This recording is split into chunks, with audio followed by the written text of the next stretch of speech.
இன்னைக்கு சமையல் பண்றவன் நாளைக்கு பொண்டாட்டி துணி துவச்சு போடுவான், நாளைக்கு கால் அமுச்சு விடுவான்னு பப்ளிக். ஆமா சார், நம்ம பொண்டாட்டி சார். வேற ஏதோ டென்ஷன்ல இருப்போம் ஆபீஸ்ல, அந்த டைம்ல வந்து இந்த வெங்காயத்தை அரிஞ்சு கொடு, அது அரிஞ்சு கொடுங்கறப்போ எனக்கு அப்படியே வர கோபம் இருக்குது. எந்த ஹெல்ப்புமே பண்ண மாட்டேன். அதான் இதை ஒரு கேவலமாக நினைச்சிருந்தேன். கிச்சன் கூட ஒரு கேவலம் நினைச்சிருக்கேன். ஒய்ஃபுக்கு வேலை செய்யறது ஹெல்ப் பண்ண நினைக்கிறாங்க. வேலை செய்யறதுக்கு வேணா சம்பளம் கொடுத்துறேன், ஆனா சமையல் கிட்டுக்குள்ள போக முடியாது. இதை விட மோசமான ஒரு கருத்தை நான் கேட்டதே இல்லை. இந்த ரொமான்ஸ் பண்றோம்னு சொல்லும்போது ஒரு நிமிஷம் புரிஞ்சுக்கங்க, ரொமான்ஸை பத்தி நீங்க பேசாதீங்க. வேணா உன் மகளுக்கு நான் காசு கொடுத்துறேன் அப்படின்னா நீங்க கட்டி கொடுப்பீங்க. நம்ம இந்த மாதிரி இருந்திருக்கிறோமே, அதை நம்ம எதுக்கு தான் ஆகுனது? நீங்க ஒரு அப்பாவா? 10 நிமிஷத்துக்குள்ள இன்னைக்கு சாப்பாடுகள் ரெடி பண்ணக்கூடிய காலகட்டங்கள் இது. நீங்க ஏன் பைக்ல போறீங்க, நீங்க ஏன் கார் வாங்குனீங்க, நீங்க போறதுக்கு தான் அவ்வளவு வந்து.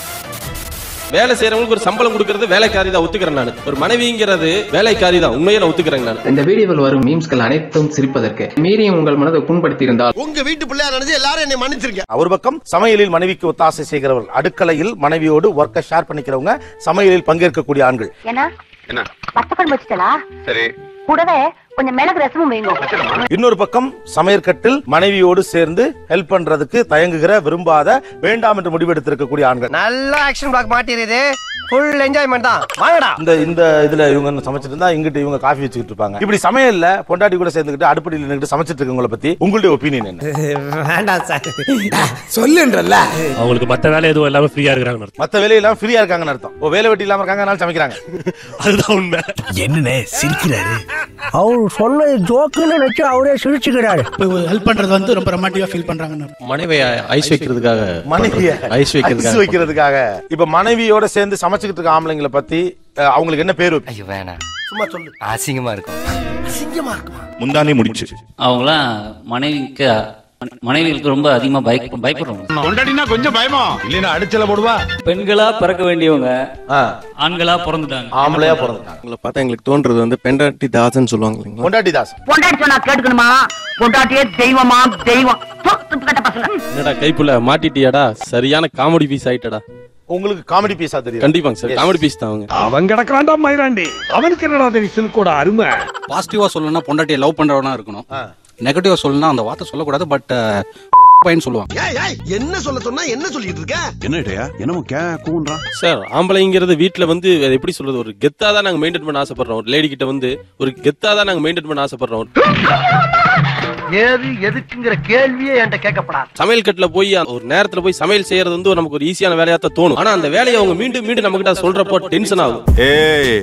நான் 1000 வாட்டி பண்ணுவேன். நம்ம அறியாமே நமக்கு கோபம் வரும், பெண்கள் மேல பயங்கர கோபம் வரும். வேற ஏதோ டென்ஷன்ல இருப்போம் ஆபீஸ்ல, அந்த டைம்ல வந்து இந்த வெங்காயத்தை அரிஞ்சு கொடு, அது அரிஞ்சு கொடுங்கறப்போ எனக்கு அப்படியே வர கோபம் இருக்குது, பயங்கரமா கோபம் வரும். இதுக்கு மேலயும் பொறுமையா இருந்தோம்னா இந்த மீச வச்சதுக்கே அர்த்தம் இல்லாம போயிடும். அந்த நேரத்துல வெங்காயம் எவனா சரி முடியும். ஆபீஸ்ல என்ன டென்ஷன் உங்களுக்கு முதல்ல தெரியுங்களா? அந்த நேரத்துல வெங்காயம் ஏறி அதோட பாலை சூடு பண்ணு, சர்க்கரை போட்டு கொடு.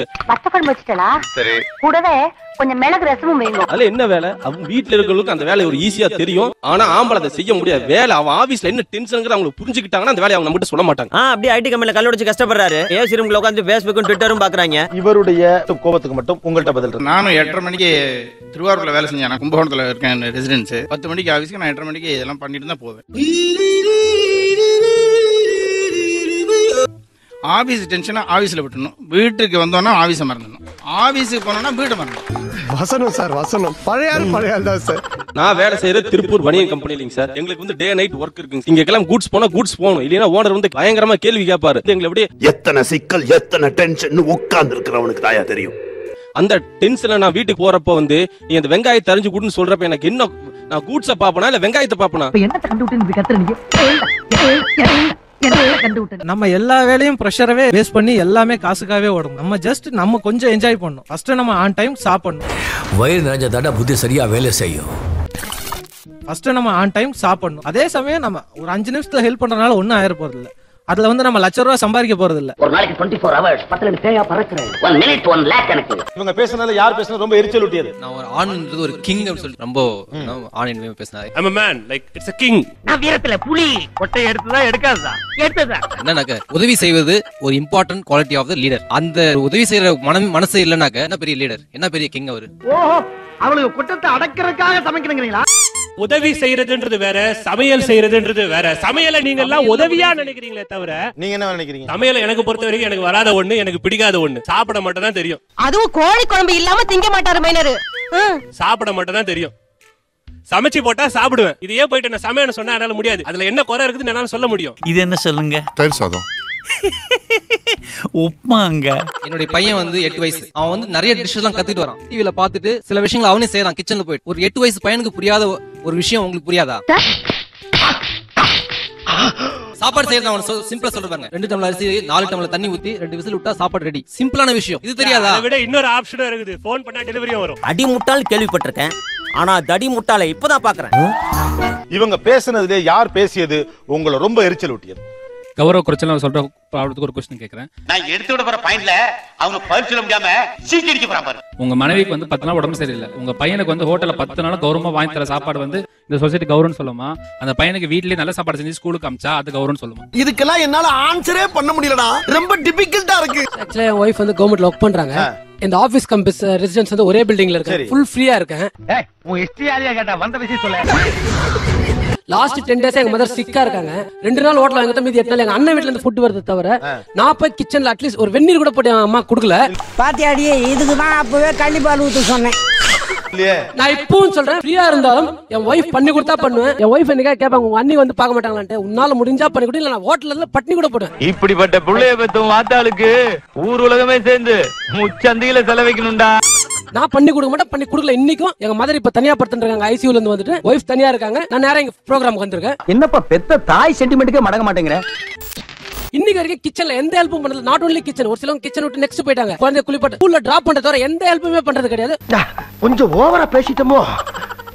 ஃப்ரீ டைம் இருக்கு, நான் பிசினஸ் தான் பண்றேன். வைஃப் ஆபீஸ்ல டிராப் பண்ணிட்டு அவங்க பிஸியா இருந்தாங்கன்னா ஹோட்டல்ல காஃபி வாங்கி கொடுப்பேன் தவிர வீட்ல இருந்து எந்த ஹெல்ப்புமே பண்ண மாட்டேன். Wrong decision. உனக்கு மனசாட்சி இல்ல, உனக்கு இதயம் இல்ல, எந்த ஹெல்ப்புமே பண்ண மாட்டேன்.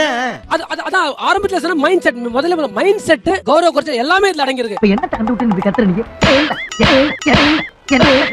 இத ஒரு கேவலமா நினைச்சிருந்தேன். கிச்சன் போனா ஒரு கேவலம் நினைச்சிருக்கேன். அதுவும் கிச்சன் போறவங்க எல்லாம் கேவலம் நினைக்கிறேன். நான் போறது கேவலமா நினைக்கிறேன். இந்த வெட்டி அதிகாரம் வீராப்பு பேச்செல்லாம் என்கிட்ட வேணாம். எந்த வேலையும் செஞ்சு பார்த்தா தான் கஷ்டம் தெரியும். என்ன சார் அப்படி என்ன கௌரவம்? ஒரு சுடுதண்ணி வச்சு கொடுக்கறதுல என்ன இருப்பது? நம்மளுக்கே ஏதாவது முடியல, வீட்டுல யாரும் இல்ல, என்ன பண்ணுவோம்? ஹோட்டல்ல போய் சுடுதண்ணி வாங்கிட்டு வந்தா குளிக்க போறோம். கண்டிப்பா நம்ம தான் போட்டு குளிப்போம். உண்மையிலே சுட தண்ணி கூட வச்சதில்ல. 3 நாள் வைஃப் இல்ல, அம்மாவும் இல்ல, நான் தனியா இருந்தேன். அப்ப என் பொண்டாட்டி உன்னை செருப்பால் அடிச்ச கதையெல்லாம் நான் கேட்கல. நம்மளுக்கே ஏதாவது முடியல, வீட்டுல யாரும் இல்ல, என்ன பண்ணுவோம்? அதை மட்டும் சொல்ல. 10 ரூபா தான், 18 ரூபா காஃபி சார். ஃபில்டர் காஃபி தான் சாப்பிடுவேன். ஹோட்டல்ல போய் டீ சாப்பிட மாட்டேன். அன்னைக்கு காஃபி சாப்பிட பட்டினியா இருந்தேன் சார். 4 மணிக்கு காஃபி சாப்பிடலாம் கை அப்படி ஷிவர் ஆகும். சாட்டர்டே சண்டே ரெண்டு நாள் காஃபி சாப்பிடாம இருந்தேன். ஏண்டா உன்னை மடையன் தான் நினைச்சேன், கிறுக்கனாடா. பெண்களை சோம்பேறிகளாக ஆக்குவதற்காகவே எத்தனையோ நிறுவனங்கள் சுறுசுறுப்பாக இயங்கிக் கொண்டிருக்கிறது. எப்படி எப்படி எப்படி எப்படி எப்படி எதை வச்சு எப்படி சொல்றீங்க? அன்றாட சமையலுக்கு தேவையான பொருட்களையும் சாதனங்களையும் அன்றாட உற்பத்தி பண்ணி கொண்டு அதுக்கு என்ன தப்பு இருக்கு? அது வந்து மறந்துட்டியா? அதுக்கு என்ன தப்பு இருக்கு சொல்லி கேட்டா சமையல் வந்து 10 நிமிஷத்துக்குள்ள இன்னைக்கு சாப்பாடுகள் ரெடி பண்ணக்கூடிய காலகட்டங்கள் இது. நீங்க ஏன் பைக்ல போறீங்க? நீங்க ஏன் கார் வாங்குனீங்க? நீங்க போறதுக்கு அவ்வளவு வந்து இப்ப நான் என்ன உங்கள்ட்ட சொல்றது? ஊர் தப்பா பேசுவோம் அப்படிங்கிற பயம் எனக்கு இருக்குன்னு சொல்றது ஓகே, இயலாம. அந்த 10 நிமிஷத்திற்கு நம்ம வந்து அவங்களுக்கு உதவி பண்ணி அவங்களை மீண்டும் சோம்பேறிகளை ஆக்க கூடாது. இதை விட மோசமான ஒரு கருத்தை நான் கேட்டதே இல்லை. ரைட். அப்ப நாளைக்கு உங்க பிள்ளைக்கு கல்யாணம் ஆகிறப்ப மிக்ஸி, கிரைண்டர் இதெல்லாம் வாங்கி தர மாட்டீங்களா? என்னுடைய பாட்டிகளும் என்னுடைய தாயாரும் செய்த வேலைகளில் ஒரு துளியோட இன்றைக்கு இருக்கிற பெண்கள் செய்யவில்லை என்றுதான் என்னுடைய கருத்து. ஐயோ, இவர் பெரிய ஷேக்ஸ்பியர் பிலாசபி எல்லாம் பேசாரு. இன்னைக்கு இருக்கக்கூடிய பெண் உங்க பாட்டி செய்ததை விட உங்க அம்மா செய்ததை விட 1000 மடங்கு வேலை பார்க்கிறாள். அதான் உண்மை. கீழ்வெட்டில் இருந்தா வாச தொழிலுக்கு மட்டும் மாடி வெட்ட தேடக்கூடிய காலங்கள். இதுக்கு தான் நீங்க பஞ்சாயத்துக்கு வேணுங்கிறது. கொக்கி போட்டுல பிடிக்கிறீங்க. ஐயா சார், எவ்வளவு பொண்ணு சிஏ படிச்சிருக்காங்க, எவ்வளவு பொண்ணு லாயருக்கு படிச்சிருக்காங்க, எவ்வளவு பொண்ணு சயின்டிஸ்ட் இருக்காங்க. என்ன நீங்க பேசிட்டு இருக்கீங்க? உங்க பாட்டி என்ன எம்எம்பிலா? I am sorry sir, I don't want to endorse this point of view. ஒரு பெண்ணை இப்படி டீக்ரேட் பண்றத இந்த ஃப்ளோர் ஒத்துக்காது. I am sorry. நீங்க சர்வசாதாரணமாக ஒரு குடும்பத்தை நிர்வகிக்கக்கூடிய ஒரு பெண்ணை சோம்பேறின்னு ஒரு வார்த்தை சொல்றத நான் இந்த ஷோ அனுமதிக்க முடியாது. நான் வருத்தப்பட மாட்டேங்க. நான் இதுக்கெல்லாம் நான் ஃபீல் பண்ணிக்கவே மாட்டேன். அந்த வரட்டு கௌரவம் பந்தா உதாரில இருந்துட்டு போயிட்டு நாளைக்கு நம்ம மாறி போனா பொண்டாட்டியே நம்ம மதிக்காது சார். சமூகம் மதிக்காது இல்லையா? பொண்டாட்டியே மதிக்காது.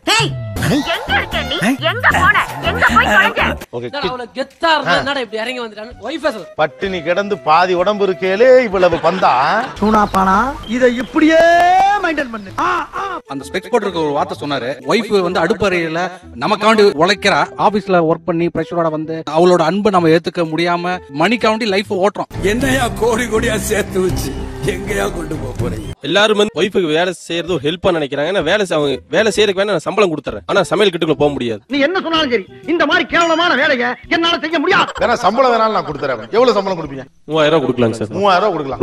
3000 ரூபாய் கொடுத்து கண்டிப்பா நான் ஆனா சமையல் கட்டுக்குள்ள நான் போக மாட்டேன். ஆம்பள மாமா ஆன் மெடில் 3000 rupees. உங்களுக்கு எவ்வளவு சம்பளம்? 16 ரூபாங்க சார். 16000 ரூபாய். அதுல ஒரு 3000 rupees சம்பளமா கொடுத்துறேன். ஆனா சமையல் கட்டுக்குள்ள போக மாட்டேன். யார் வாயில எச்சம் தான் கொஞ்சம் மூஞ்சில துப்புங்களேன்.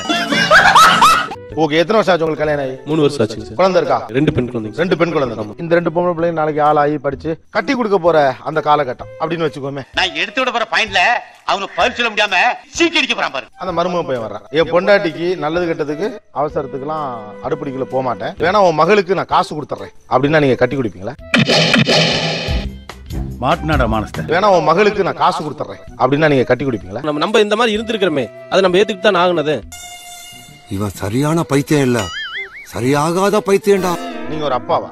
என்ன கணக்கு இது? என்ன கலாச்சாரம் இது? இது எங்க ஏங்க சார் சம்பளம் ஒரு வீட்டு வேலை செய்ய பெண்ணுக்கு சம்பளம் கொடுக்க கூடாதுன்னு யார் சொன்னா? ஓங்கி அரையறதுக்குள்ள ஓடி போய் உட்கார்ந்து. வீட்டு வேலை செய்யும் பெண்ணுக்கு சம்பளம் இல்ல, வாழ்க்கையே கொடுங்க, நான் வேணாம்னு சொல்லல. சரிங்க. ஆனா நீங்க சம்பளம் கொடுக்கறேன்னு சொல்றதுக்கு பின்னால வேலைக்காரியை ட்ரீட் பண்ணணும்ங்கற மனநிலை தான். வேலைக்காரி வேறங்க சார், நான் சொல்றது உங்களுக்கு புரியல. புரிஞ்சவங்களுக்கு சொல்ல வேண்டிய அவசியம் இல்ல, புரியாதவங்களுக்கு சொல்லி பிரயோஜனம் போயிடும். எல்லாருமே வந்து பெண்ணுக்கு வந்து ஒரு ஹெல்ப்ங்கறத சொல்றாங்க. ஹெல்ப்பா ஏதாவது நினைக்கிறீங்க? அவங்க ஒரு வேலை தானே செய்யறாங்க. வேலைக்காரி மாதிரி நடத்தினா கூட பரவாயில்லையே, ஆனா யாரும் என்ன கொத்தடிவ மாதிரி எல்லாம் நடத்திட்டு இருக்கறான். நீ ஒரு வேலை செய்யற இடத்துல சம்பளம் எதிர்பார்க்கறப்போ நமக்குன்னு ஒருத்தி வேலை செய்யறப்ப சம்பளம் கொடுக்கறது என்ன தப்பு? அப்ப வேலைக்காரி ஒருத்தி வச்சுக்கலாமே, ஏன் கல்யாணம் பண்ணிக்கிறீங்க? நல்ல ஐடியாவா இருக்கு. எடி செருப்பு நாய். வேலைக்காரி ஒருத்தி 3000 ரூபாய் கொடுத்து வீட்ல சம்பளத்துக்கு வச்சுக்கலாமே சார். கல்யாணங்கிறது வேறங்க சார், வேலைக்காரிங்கிறது வேற. கல்யாணம் எதுக்கு பண்றீங்க? நீங்க கல்யாணம் பண்ணிக்கிட்டீங்க. என்ன மாப்பிள இதெல்லாம் தோண்டி கேட்டு எனக்கு ரொம்ப வெக்கமா இருக்குது. சம்பளம் கொடுக்கலாம் பொண்டாட்டிக்குங்கிற உங்க புரட்சிகரமான சிந்தனையை நான் பாராட்டுறேன். நல்ல விஷயம். ஏன்னா இப்படி ஒரு நல்ல திட்டத்தை நல்ல விஷயம் தான், அது நான் மறுக்கல. சமைக்கிறதுக்கு தான் மெயின். இந்த மாதிரி ரொம்ப சட்டம் பேசுறீங்க, வீட்ல இருக்க மொத்த வேலையை நீங்க பார்க்க வேண்டி வரும், ஜாக்கிரதை. மத்த வேலைகளோட நான் பண்ணிக்கலாம். நீங்களே சொல்லிட்டீங்களே சமைக்கிறதா மெயின், அதுக்கு சம்பளம் கொடுத்துறேன் அப்படின்னு சொல்லிட்டு சம்பளம் கொடுத்துறேன். பேசாம வாயை கொடுத்து அதை புண்ணாய்க்க போற. சமைக்கிறது தான் மெயின் ஒரு பொண்ணோட வேலையில, அதுதான் மெயின்னா என்னத்துக்கு கர்மம் இந்த கல்யாணம், அதுக்கப்புறம் 2 பொம்பளை புள்ள, அதுக்கு நீங்க ஒரு வேலைக்காரமா வச்சுக்கலாமே. நீ கேக்குறத பார்த்தா நீயே சில்லறைய வாங்கிட்டு நீயே ரூட்ட போட்டு கொடுப்ப போல இருக்கு. 3000 ரூபாய் கொடுத்தா வேலைக்காரமா நல்லா சமைச்சு கொடுப்பாங்களே. நீங்க நிம்மதியா தனியா வாழலாமே, எந்த தொந்தரவும் இல்லையே. போவேல உங்களை வெங்காயம் வெட்ட சொல்லாது, பால் காய்ச்சி தர சொல்லாது, பாடா படுத்தாது. Super idea கொடுத்தான்டா. சின்ன வீடு செட்டப் பண்றோம், இவ்வளவு கொழுப்பெல்லாம் அடக்குறோம். கல்யாணங்கிறது எனக்கு ஒரு ஈகோ தாங்க சார் மெயின். இது ஒரு வரம்பு மீறலா உங்களுக்கு தெரியல? என் பொண்டாட்டிக்கு சம்பளம் கொடுத்துறேன், ஆனா நான் கிச்சனுக்குள்ள போக மாட்டேன். நீங்க கிச்சனுக்குள்ள போகணும்னு உங்களை நான் ஆர்டர் போட முடியாது. கண்டிப்பா. அதே நேரத்துல கூட இருக்கக்கூடிய மனைவியை வேலைக்காரி மாதிரி நான் ட்ரீட் பண்ணலைங்க சார். அதான் சார் இதுக்கு பேர் என்ன சார் வேலை? கல்லூரி மங்க மாதிரி பேசாம உட்கார்ந்திருக்க, வாயை திறந்து பதில் சொல்லியா. சமைச்சு போடு, நான் காசு கொடுத்துறேன்னு சொன்னா. நான் சொல்றது ஒரு வேலை செய்யறவங்களுக்கு ஒரு சம்பளம் கொடுக்கறது வேலைக்காரி தான் ஒத்துக்கிறேன் நான். ஒரு மனைவிங்கிறது வேலைக்காரி தான், உண்மையை நான் ஒத்துக்கிறேன் நான். அப்படி மிதி தர்த்திரம் முடிச்சது இல்ல. யார் சிரிக்கிறனால நீங்க வந்து பண்றது எல்லாமே நீங்களா நினைக்கலாம். முக்காவாசி பேர் இந்த மனிதர்கள் அனைவருமே வந்து வேலைக்காரியா ட்ரீட் பண்ண, எல்லாருமே மனைவியா ட்ரீட் பண்ண. எத்தனை பேர் சொல்லுங்க சார் பார்க்கலாம். மெட்ராஸ்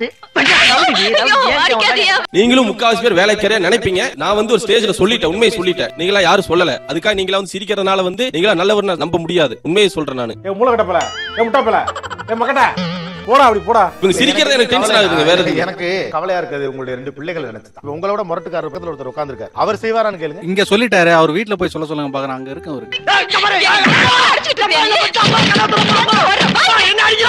இது ஆக்சுவலா திஸ் நாட் ஃபேர் சார். இது இந்த மாதிரி ஸ்டேட்மென்ட் சொல்லக்கூடாது. வேலை பாக்குறவங்களே வேலைக்காரின்னு சொல்லக்கூடாது, அதுதான் நாகரிகம்.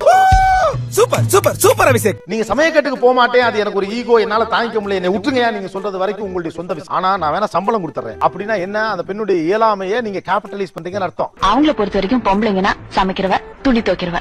இப்ப நான் ஒரு சிஸ்டம் சொல்றேன். எங்க கம்பெனில இந்த நீயா நானா டீம்ல உங்க சம்பளம் எவ்வளவு? நோண்ட ஆரம்பிச்சுட்டானே. 20000 ரூபாய் சம்பளத்துக்கு நான் அவங்களை இங்க வேலைக்கு நான் அமர்த்துறேன். 3000 ரூபாய் இல்ல, உங்களுக்கு 5000 ரூபாய் சம்பளம் கொடுக்க சொல்றேன். சமைச்சு போடுவீங்களா? பேட்டரி சல் போட்டு சாராயமே காய்ச்சறா, நான் வெங்காயத்தையும் மிளகாய் கிளி போட்டு சாம்பார் வைக்க முடியாதா? ஏன் ஏன் ஏன் 5000 ரூபாய் 10000 10,000 முடியாது சார். அது முடியாது. ஏன் முடியாது? கோடி ரூபாய் கொடுத்தாலும் சில விஷயங்களை நான் செய்ய மாட்டேன். அதுல முதல் விஷயம் இது. அது என்னன்னு தெரியல, எனக்குள்ள ஒரு இது. கண்டிப்பா அது பெண்கள் தான் அந்த முடியும். ஏன் சார் பெண்கள் அந்த வேலையை செய்யக்கூடிய? எவ்வளவு நானும் கொடுக்க தயார். நானும் பாத்துட்டே இருக்கேன். ஊழ சவுண்ட் ஓவரா இருக்கு. ஏன் அந்த பெண்கள் அந்த வீட்டு வேலை செய்ய வேலைக்காரின்னு சொன்ன தப்பு தான் ஒத்துக்கிறேன். வேலைக்காரி சொன்ன தப்பு தாங்க சார், ஒத்துக்கிறேன். வேலைக்காரின்னு சொன்ன தப்பு தான் ஒத்துக்கிறேன். அடுத்த லைன் அப்புறட்டா கட் பண்ணு, அதே இடத்துல சுத்தாத. ஏன் பெண்கள் வேலை செய்யறதுக்கு நான் சம்பளம் கொடுக்கறான்னு சொல்ல தப்புன்னு நீங்க சொல்றீங்க? சார் நீங்க சம்பளம் கொடுக்கறன்னு சொன்னதை நான் தப்புன்னு சொல்லல. ஆனா நீங்க சொன்ன இன்டென்ஷன் வேலைக்காரி சரி ஓகே தவறு தாங்க சார். இத தவறு தான் ஏத்துக்கிறேன். இவ்வளவு நாளா மூடி கிடந்த அறிவு கண்ணே நீங்க தோண்டிட்டீங்கயா. எனக்கு அது புரிஞ்சுக்கிட்டீங்கன்னா போதும். அதிகாரத்தின் முன்னால் காலில் விழுகிற மனோநிலைக்கு பேர் தான் கோழைத்தனம். அப்படி கேளுங்க, அறிவு வரட்டும். சரி விடுங்க, நீங்க ஆறு சொல்லுங்க. ஆண் சந்தோஷப்படணும், மனசு நோக கூடாதுக்காண்டி அடுப்படியில வெந்துகிட்டு இருக்கவளை இப்படி அவமானப்படுத்துறதுக்கு பேர் வீரம் கிடையாது. இது அசிங்கம். பொறுத்துக்கிறதுக்கும் சகிச்சுக்கிறதுக்கும் நம்ம என்ன பொம்பளையா? ஆம்பள மாமா. இது தப்பு. ரெண்டு பொம்பளை பிள்ளைய பத்தி நீங்க இப்படி பேசாதீங்க. நான் அவமானப்படுத்தவே இல்லை. நான் சொன்ன தப்புன்னு ஏத்துக்கிறேன். உங்க வீட்டு பிள்ளையா நினைச்சு எல்லாரும் என்னை மன்னிச்சிருங்க. ஏண்டா அவமானப்படுத்தல. வேலைக்காரன் சம்பளம் கொடுக்கறேன், வேலைக்காரன் வாயில வந்துருச்சு. அது தவறு தான், நான் ஏத்துக்கிட்டேன். ஓகே நீங்க சொல்லிட்டீங்க, ஓகே நான் ஏத்துக்கிறேன். வாய் பிரியா இருந்தா வாயில வந்து எல்லாமே பேசுவீங்க. இல்ல நான் உங்களை ஹர்ட் பண்ணுங்கிறதுக்காக நான் சொல்லல. நான் அது மனநிலையே தப்பு சார். தப்பு தான். இந்த மனநிலையை மாறணும் சார். உங்களுக்கும் உங்கள் மனைவிக்கும் இடையில் உறவு சிக்கல் ஏதாவது இருக்கலாம். இருந்தா பேசி தீர்த்துக்கங்க. அது நடந்து முடிந்த கதை, தொடங்கிய பிரச்சனைக்கு வாரும். உங்களுக்கு வேற பர்சனல் பிரஷர்லாம் இருக்கு, என்னால அதை அண்டர்ஸ்டாண்ட் பண்ணிட முடியுது. பட் அதை வெஞ்சன்ஸா மாத்தாதீங்க. ரெண்டு பொம்பளை பிள்ளைங்க இருக்க வீட்டுல அது என்னைக்குமே நல்லது கிடையாது. அதை பார்த்து வளர்ற புள்ள நாளைக்கு நல்லா இருக்காது. விட்டு கொடுக்குறவையா, அதனால கெட்டு போயிட மாட்டோம். புள்ள குட்டிகளா நல்லா இருக்கணும்யா. ஐ அம் அரகன்ட். ஓகேயா, அதுக்கு என்ன இப்ப அப்படின்னு சொன்னாரு. அவரே சொல்ல மாட்டாங்க. 3000 சம்பளம் கொடுப்பேன், உன் பொண்ணை கட்டி கொடு, வேலைக்காரிக்கு பதிலா வீட்டுக்காரியா வச்சுக்கிறேன்னு சொன்னா கட்டி கொடுப்பீங்களா சார்? அதெல்லாம் இல்லைங்க. இல்ல உங்க அம்மா மாதிரி உங்க தங்கச்சி மாதிரி இருக்கக்கூடிய இன்னொரு பொண்ணை உங்களையும் நம்பி வந்தவளை அப்படி பேசாத. நான் உங்களை ஹர்ட் பண்ணதா நீங்க தயவு செஞ்சு தப்பா நினைக்க வேணாம். ஆனா நீங்க ஹர்ட் ஆனா அதுக்காக நான் கவலைப்படல. இது ஒரு பக்கம். அந்த மைண்ட் செட்டே ஒர்க் அவுட் ஆகாது. அது பொண்டாட்டி தாசனின் வேலை. ஆணினுடைய வேலை என்பது அடுப்படிக்குள் போவது கிடையாது. தம்பி போங்க தம்பி, ஊருக்குள்ள போய் காட்டு பாருங்க. இப்ப நீங்க உங்க மனைவி கஷ்டப்படுறாங்க, அவங்களுக்கு வேலை பார்த்து கொடுக்குறீங்க, ஹெல்ப் பண்றீங்க, அதெல்லாம் உங்களுடைய சொந்த விருப்பு சார்ந்த விஷயம். ஆனா வீட்டுல சமையல் செய்யக்கூடிய ஒரு ஆணை இந்த சமூகம் எப்படி பாக்க? என்னத்த சொல்றது மாப்ள, ஊரே என்ன பார்த்து சிரிக்குது. ஊரே உங்களை பார்த்து சிரிக்குதா? சமூகம் வந்து நிச்சயமா வந்து ஹஸ்பண்ட் வந்து வைஃப் ஹெல்ப் பண்றானா அந்த ஹஸ்பண்ட் வந்து இன்னொரு கேவலமா தான் பாப்பாங்க. But I am least bother because I want my wife, I love my wife, I love my children. இந்த மாதிரி அனுசரணையான புருஷன் கிடைக்க ஒவ்வொரு பொம்பளையும் கொடுத்து வச்சிருக்கணும். அவர் ஒரு பாயிண்ட் சொன்னாரு, ஐ லவ் மை வைஃப் அப்படின்னு சொன்னார். இவங்களுக்கு தெரியாத ஒரு உலகம்னு ஒண்ணு இருக்கு. அடுப்படியில மனைவியோட சேர்ந்து அந்த ஒர்க்கை ஷேர் பண்ணிக்கிறப்போ காதல் எவ்வளவு கூடுகிறது. என்ன மாப்பிள்ளை இதெல்லாம் தோண்டி கேட்டு எனக்கு ரொம்ப வெக்கமா இருக்குது. நான் 7 மணிக்கு வீட்டுக்கு வரேன், ஒரு தக்காளி தொக்கு பண்ண முடியும் ஈஸியா. என் வைஃப் வந்து தோசையை வார்த்து உள்ள எடுத்து வந்து கொடுக்கும்போது நான் ஆப்வியஸ்லி பெட்ரூம்ல டிவில தான் உட்காந்து பார்த்துட்டு இருப்பேன். அந்த தர ஒவ்வொரு தோசையிலும் 1000 காதல் 1000 முத்தங்களும் இருக்கு. உனக்கு அமையுது, எனக்கு அமையல. அமைய வைக்கணுமாமே, அமையாது. ஒரு புடவையோ நகையோ எதிர்பார்த்து கொடுக்குற தோசையோ முத்தங்களும் கிடையாது. அதுல இருக்கிற லவ்ன்றது வந்து அதை நீங்க பண்ணி வச்சுட்டு அந்த தோசை உங்ககிட்ட வந்து சேரும் போது அனுபவிக்கும் போது அவங்க கொடுக்குற அந்த உதட்டோரத்துல சின்ன புண்ணகை இருக்கு பாத்தீங்களா, அதை அனுபவிக்கும் போது தான் தெரியும் அந்த லவ். இப்படி ஒரு சம்பவம் நடக்கும்ல, அதெல்லாம் மனுஷங்களுக்கு கட்டாயம் நடக்கும். காஃபி குடுக்கறப்ப அவளை கூப்பிட்டு நம்ம மடியில உட்கார வச்சு 2 பேரும் ஷேர் பண்ணி சாப்பிடறதே ரொம்ப அழகா இருக்கும். அந்த சந்தோஷம் எதுல கிடைக்காது. இப்படி ஏதாவது ஒரு பொய்யை சொல்லிதான் பல புருஷங்க பொழப்பே ஓடிக்கிட்டு இருக்கு. நம்ம ஆபீஸ்ல 1000 பிரஷர்ல இருக்கும், ஒரு செகண்ட் தான், அதுல ஒண்ணு நம்மளுக்கு எதுவும் வேஸ்ட் ஆயிர போறது இல்ல. சூப்பர். ஒரு காஃபி போட்டு வந்து மடியில உட்கார வச்சு 2 பேரும் சேர்ந்து காஃபி சாப்பிடுறது. சூப்பரா மாப்ள, கவி பேராசி ஏன் ரவுமனவே மிஞ்சிட்டடா மாப்ள. அது மாதிரி அவங்க கூட ஒர்க் பண்ணும்போது அவங்க செல்லமா வந்து குத்துவா நெஞ்ச, என்னங்க நீங்க இதெல்லாம் வந்து செய்றீங்க, நீங்க போங்க நான் செய்யறேன் பாங்க. அவங்க செல்லமா வந்து ஒரு இடிப்பாங்க. அது வந்து ஒரு ரொமான்டிக்கா ஒரு கில்றது முத கொண்டு இடிக்கிறது முதல்ல பார்த்தா அதெல்லாம் அனுபவிக்க முடியாத ஒரு இது சார். குடும்பத்துல மட்டும் தான் அனுபவிக்க முடியும். கொண்டாட்டிங்கலாம் உருட்டி மாட்டிலாம் காரியத்தை சாதிக்க முடியாதுப்பா. நைஸ் பண்ணி தான் வண்டி ஓட்டணும். S cool ton. தோசை பார்த்துட்டு இருப்பாங்க, அவங்க மிக்ஸி அரைச்சிட்டு இருப்பாங்க. அந்த நேரத்தை அப்படி போய் காதோட இந்த கழுத்தை ஒட்டிட்டு அரைக்கிறப்ப அப்படியே டச் பண்ண பாருங்க.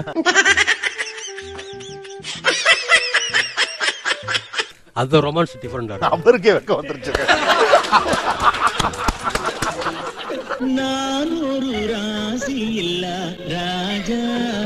அந்த டைத்துல வந்து பசங்க தூங்கிட்டு இருப்பாங்க. சோ நம்ம கிச்சன்ல வந்து பேச முடியாது. சோ அங்க வந்து ஒரு சின்ன சின்ன உரசல், உப்பு எடுக்க போற மாதிரி அப்படி அவங்கள அப்படி உரசிக்கிட்டே அப்படி போய் உப்பு எடுக்கிறது. சின்ன சிறுசுங்க இளம் ரத்தம் கொஞ்சம் அப்படி இப்படின்னு தான் இருப்பீங்க. அவங்கள அப்படி உரசிக்கிட்டே அப்படி போய் உப்பு எடுக்கிறது. அவங்க அந்த பக்கம் ஏதாவது பண்ணிட்டு இருக்கும்போது இப்படி அந்த இடுப்பு வழியா அப்படி கையை விட்டு நீ நினைக்கிற மாதிரிலாம் ஒண்ணு இல்ல அந்த கப்பு எடுக்கிறது. அதெல்லாம் வந்து அனுபவிச்சாதான் சார் தெரியும். அனுபவிக்கலன்னா இவங்கெல்லாம் வந்து கல்யாணம் பண்ணதுக்கே வேஸ்ட். எல்லாரும் லவ் பண்ண கல்யாணம் பண்ணிக்கணுமான்னு தெரியல. ஆனா கல்யாணம் பண்ணிட்டு பண்ண கண்டிப்பா லவ் பண்ணலாம். அவங்கள உட்கார வச்சு நீங்க அந்த தோசை சுட்டு போட்டதுக்கு அப்புறம் அது திருப்பி உங்களுக்கு ஒரு வாய் ஊட்டி விடுவாங்க பாருங்க. That is more interesting then anything. Okay super. ஒவ்வொருத்தருக்கு வேகத்தை பார்த்தோம்னா அவன் அருமை வறுமைக்கு ஆபத்து வந்துரும் போல் இருக்கடா. ஆனியன் கட் பண்றப்போ அவங்கள கட் பண்ண விட மாட்டேன். ஏன் கண்ணில தண்ணி கண்ணில தண்ணி வரும். அவங்க மேரேஜ் ஆனதுல இருந்து ஆனியனை கட் பண்ண விடுறது இல்ல. இது நம்ம லிஸ்ட்லயே இல்லையே. அடேங்கப்பா. இங்க கூட இருக்காங்க கேட்டுலாம். ஜெனியூனாவா? ஜெனியூனா. வாங்க வாங்க, வரையில சொல்லி கூட்டியா தரேன் தெரியல, கண்ணுல கண்டுபிடிச்சிருவேன் நானு. சீரியஸா சொல்லுங்க, உண்மையாவே உங்களை வெங்காயம் வெட்ட விட மாட்டாரா அவரு? சீரியஸா விட்டது இல்ல. அவ்வளவு நல்லவனாடானே. எனக்காக வந்து அவர் தான் கட் பண்ணிட்டு இருந்தாரு. சாப்பர் வாங்கி கொடுத்து அதுல கட் பண்ண அவர் இல்லாதப்போ நான் யூஸ் பண்றதுக்காக வாங்கினாரு எனக்கு. அந்த வானத்தை போல மனம் படைச்ச மன்னவனே. அதுல வந்து வெளியில எரிச்சல்லாம் வராது, அதனால அது எனக்காக வாங்கி கொடுத்தாரு. உண்மையாவே வாங்க. You are a good man. அவங்களுக்கு வந்து பாத்தீங்கன்னா அண்ணனோ எதுவும் கிடையாது. அவங்க வீட்டுக்கு வந்து பிகாஸ் நான் தான் பையன், அவ்வளவு அஃபெக்ஷனா பாத்துக்க முடியுமோ அந்த அளவு அஃபெக்ஷனா பாத்து. இதுக்கு மேல எங்க சார் பாத்துக்கிறது? வெங்காயம் வெட்ட விடாத கணவர் தமிழ்நாட்டுல இருக்காரு. உங்கள மாதிரி மனுஷன்லாம் இருக்கனாலதான் கொஞ்சமாச்சும் மழை பெய்யுது. வாரம் ஃபுல்லா சமைச்சா கூட சரி, அந்த சண்டே அன்னைக்கு காலையில அவங்களுக்கு முன்னால நான் எந்திரிச்சு, அவங்க சண்டே அன்னைக்கு ஃப்ரீயா தூங்கிடுவாங்க. நீ பாட்டுல ராசா கணக்கா தூங்குனே, எல்லாத்தையும் நான் பாத்துக்கிறேன். நான் குழந்தைங்க எல்லாம் தூங்கிடுவாங்க. நான் காலையில நான் எந்திரிச்சு காஃபி போட்டு நைஸா ஒய்ஃபு கிட்ட போய் ஆளு ஜம்முன்னு நல்லா தானே இருக்கா தட்டி அப்படி எந்திரிக்க சொல்லி காஃபி கையில கொடுத்து ஒரு கிஸ் அடிப்போம் பாருங்க. அந்த ரொமான்ஸ் வருமா சார்? அதை அனுபவிச்சிருப்பாங்களா சார்? ஏன் பொண்டாட்டி அவங்களே நம்ம கூட வாழ இஷ்டம் இல்லாம குடும்பம் நடத்திட்டு இருக்காங்க. ஆண்டனி இருக்காரு எங்க டைரக்டர், எப்பவுமே அவங்க அம்மா கையில சமைச்ச சாப்பாடு தான் சாப்பிடுவார். இங்க ப்ரொடக்ஷன்ல வகை வகையான சாப்பாடு இருந்தாலும் வீட்ல இருந்து அவங்க அம்மா அமைச்சு தான் அம்மா கையால தான் சாப்பிடுவார். அவரை பத்தி நீங்க என்ன நினைக்கிறீங்க? உங்க மனசுல இருக்கிறதெல்லாம் வந்து கொட்டுங்க, வந்து உங்க கருத்துக்களை பகிர்ந்துக்கங்க. பெர்ஃபெக்ஷனிஸ்ட். அம்மாவுடைய சாப்பாடோட அம்மாவோட அன்பு அவருக்கு பெருசா தெரியும். Affection is the only one reason, sir. Yes. அம்மாவுடைய சாப்பாடு தான் அவருக்கு ரொம்ப பிடிச்சிருக்கு. மத்தவங்க வெறும் சாப்பாடு மட்டும் தான் பரிமாறுவாங்க, ஆனா சாப்பாட்டோட பாசம் அன்பு இது எல்லாத்தையும் சேர்த்து பரிமாற தாயால மட்டும் தான் சார் முடியும். அந்த சாப்பாடுன்றதை விட அதுல மேல அந்த அஃபெக்ஷன் அந்த விஷயம் தான் பெருசா இருக்கு. உயர்ந்த குணம். உயர்ந்த குணம். இது இப்ப நான் சொன்னதே சும்மா தான் சார் சொன்னேன். அவனை செத்தங்கடா, அவன் உங்ககிட்ட மாட்டலடா, நீங்க தாண்டா அவங்க கிட்ட மாட்டிருக்கீங்க. இதே வார்த்தையை இப்ப நான் மாத்தி சொல்றேன். இந்த ஆண்டனி எப்போதுமே அவர் பொண்டாட்டி சமைக்கிற சாப்பாடை மட்டும்தான் சாப்பிடுவார்னு அவர் ஸ்டேட்மெண்ட் இங்க வச்சிருந்தா நீங்க எல்லாரும் கிளின்னு அவரை போட்டு கிழிச்சிருப்பீங்க. கிடைக்கிற கேப்ல எல்லாம் ஆப்பு வைக்கிறியே சிவா. அம்மானா புனிதம், பொண்டாட்டினா அதை நான் கிண்டல் பண்ணுவேன். அம்மாவை கொண்டாடுகிற ஒரு கூட்டம். என்ன அம்மா அம்மா எனக்கு நல்லா வரும் வேண்டாம். ஆனா அம்மாவை கொண்டாடுறதுல ஒரு போலித்தனம் இருக்கு. அம்மாவை கொண்டாட முடியும்னா பொண்டாட்டியும் கொண்டாடணும்ல. ஆக மொத்தம் என் குடும்பத்துக்கு கும்பாபிஷேகம் நடத்தலாம்னு முடிவு பண்ணிட்டேன். சோ அம்மாவும் மகளும் பொண்டாட்டியும் ஒண்ணுதான். இப்ப நான் சொல்ல போற விஷயத்துல எத்தனை அர்த்தம் இருக்குங்கிற மட்டும் எண்ணிப்பார். அம்மா கையில சாப்பிடுறது புனிதம்னா பொண்டாட்டி கையில சாப்பிடுறதும் புனிதம் தான். பொண்டாட்டின்றவ புருஷன் பக்கத்துல இருக்க நெருப்பு மாதிரி, அடுப்பு எரிக்கல விளக்கு எரிக்கல. அம்மாவுக்கு கிச்சன்ல ஹெல்ப் பண்றவன் நல்ல புள்ளைனா பொண்டாட்டிக்கு கிச்சன்ல ஹெல்ப் பண்றவனும் நல்ல புள்ளதான். அம்மா மாதிரி என் பொண்டாட்டின்னு வாயில மட்டும் சொல்லாம வாழ்க்கையிலையும் சொன்னா வாழ்க்கை நல்லா இருக்கும். நன்றி மக்களே, இந்த வீடியோ ஓரளவுக்கு எந்துக்கு வந்துருச்சு. அப்பா எம்மா கிட்ட முடிச்சுப்பா. நான் என்ன சொல்றேன்னா, இந்த வீடியோ பிடிச்சிருந்துச்சுன்னா லைக் பண்ணுங்க, பிடிக்கலன்னா தாயங்க டிஸ்லைக் பண்ணுங்க. அந்த சப்ஸ்கிரைப் அடுத்து ஒரு அமேசிங் அரணியான கண்டன்ல மீட் பண்ணலாம். Bye bye. நிகழ்ச்சியில் கலந்து கொண்ட அனைவருக்கும் கோபிநாத்தின் நெஞ்சார்ந்த நன்றிகள். மீண்டும் இன்னொரு சந்தர்ப்பத்தில் பேசுவோம். நன்றி, வணக்கம்.